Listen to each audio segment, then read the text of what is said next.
بسم اللہ الرحمن الرحیم۔ السلام علیکم عزیز طلباء اور طالبات، دار ارقم اقبال ٹاؤن کیمپس میں خوش آمدید۔ میں ہوں آپ کی اردو کی ٹیچر مس سمرینا خان۔ آج ہم کریں گے اردو کا چوتھا ہفتہ، اور چوتھے ہفتے میں آج ہم کریں گے سبق نمبر 19۔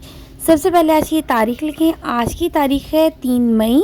آج ہم کریں گے سبق لالچی چونٹی کی پڑھائی، اور اس کے الفاظ معنی کریں گے، جو کہ ہے ورک بک صفحہ نمبر 13 پر۔ پہلے پڑھائی کرتے ہیں، اور یہ ہے کتاب صفحہ نمبر 15 پہ۔ سبق ہے لالچی چونٹی۔ اس سے ہمیں یہ پتہ چلے گا کہ لالچ بری بلا ہے، لالچ سے نقصان ہوتا ہے، لالچ سے بچنا چاہیے، اور اگر کوئی ہمیں نصیحت کرے تو اس پہ ہمیں غور و فکر کرنا چاہیے اور عمل بھی کرنا چاہیے۔ اس سے ہمارا ہی فائدہ ہوتا ہے۔ پڑھائی شروع کرتے ہیں۔ ایک دفعہ کا ذکر ہے کہ ایک چونٹی جو کہ دانے جمع کرنے کے لیے ایک راستے سے گزر رہی تھی کہ اچانک اس کی نظر شہد کے ایک چتھے پر پڑی۔ شہد کی خوشبو سے اس کے منہ میں پانی بھر آیا۔ چھتا ایک پتھر کے اوپر لگا تھا۔ چونٹی نے ہر طرح کی کوشش کی کہ وہ پتھر کی دیوار سے اوپر چڑھ کر چھتے تک رسائی حاصل کرے، مگر ناکام رہی، کیونکہ اس کے پاؤں پھسل جاتے تھے اور گر پڑتی تھی۔ شہد کی لالچ نے اسے آواز لگانے پر مجبور کر دیا، اور وہ فریاد کرنے لگی، اے لوگوں، مجھے شہد کی طلب ہے، اگر کوئی مجھے شہد کے چھتے تک پہنچا دے۔ وہ فریاد کرنے لگی۔ اب اس کی آواز سنی، فریاد کی، جب اس نے کہا کہ کوئی ہے جو مجھے شہد کے چھتے تک پہنچا دے، مجھے شہد کی بہت طلب ہوتی ہے۔ پھر دیکھیں کیا ہوتا ہے آگے، یہ ہم دیکھتے ہیں آگے صفحہ نمبر 16 پہ۔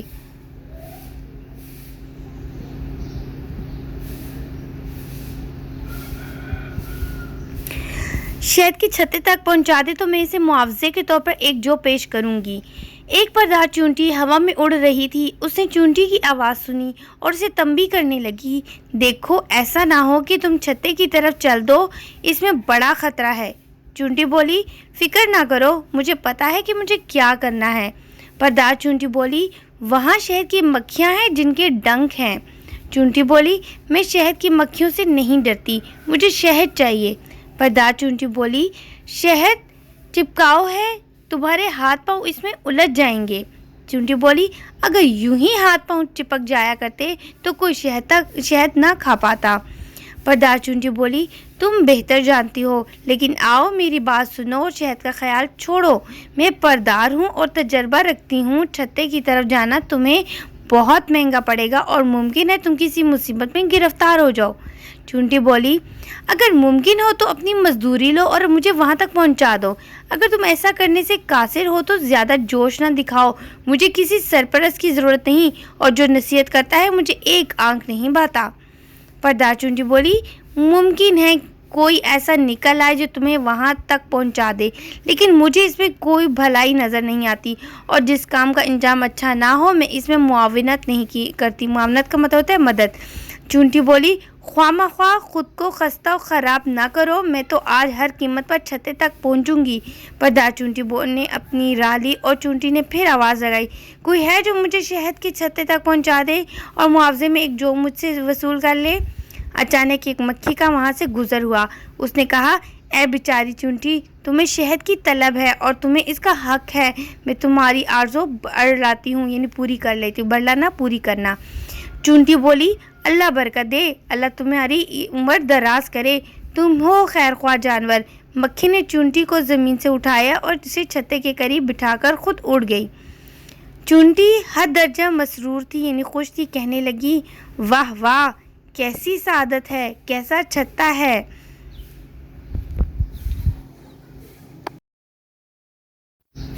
کیسی اچھی خوشبو ہے، کیسا عمدہ شہد ہے، کیا مزہ ہے اس میں، اس سے بڑھ کر اور کیا خوش قسمتی ہو سکتی ہے۔ چونٹیاں کس قدر بدقسمت ہیں کہ گندم اور جو جمع کرتی رہتی ہیں اور کسی وقت بھی ان کا رخ شہد کے چھتے کی جانب نہیں ہوتا۔ چونٹی نے ادھر ادھر سے کچھ شہد چاٹا اور مسلسل آگے بڑھتی گئی، حتیٰ کہ شہد کے حوض میں جا پہنچی، اور اچانک اسے محسوس ہوا کہ اس کے ہاتھ پاؤں شہد سے چپک گئے ہیں اور اس کے لیے اپنی جگہ سے حرکت کرنا ممکن نہ رہا۔ اس نے اپنی نجات کے لیے جس قدر کوشش کی، بے نتیجہ رہی۔ تب اس نے فریاد کی، عجب طرح پکڑی گئی ہوں، اس سے بڑھ کر اور کیا بدبختی ہوگی، اے لوگوں، مجھے نجات دلاؤ۔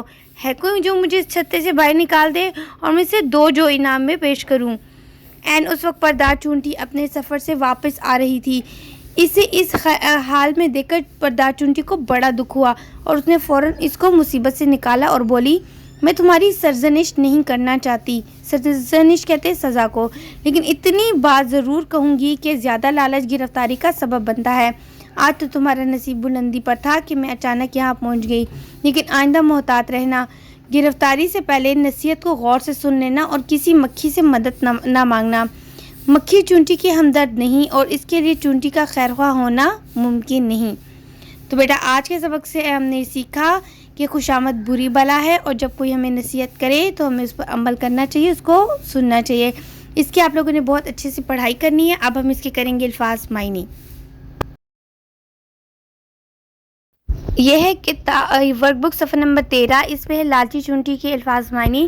سب سے پہلے آج کا دن لکھیں، پھر آج کی تاریخ لکھیں، الفاظ کو معنی سے ملائیں۔ رسائی، رسائی کا مطلب ہوتا ہے پہنچ، دسترس۔ سرپرست، سرپرست کا مطلب ہوتا ہے مددگار، خبر گیری کرنے والا، نگران، دیکھ بھال کرنے والا۔ پھر ہے تنبیہ، تنبیہ کا مطلب ہے نصیحت۔ قاصر، قاصر کا مطلب ہوتا ہے مجبور، لاچار، ناکام رہنے والا۔ معاونت، معاونت کا مطلب ہوتا ہے امداد، تعاون، حمایت، تائید۔ پھر ہے بدبختی، بدبختی کا مطلب ہوتا ہے بدقسمتی، بدنصیبی۔ سرزنش، سرزنش کا مطلب ہوتا ہے ملامت کرنا، دمکانا، تنبیہ یا پھر سزا بھی اس کا ایک مطلب ہے۔ یہ تو تھا آج کا سبق، اس کو آپ لوگوں نے بہت اچھے طریقے سے کرنا ہے۔ ملتے ہیں اگلے سبق میں۔ اللہ حافظ۔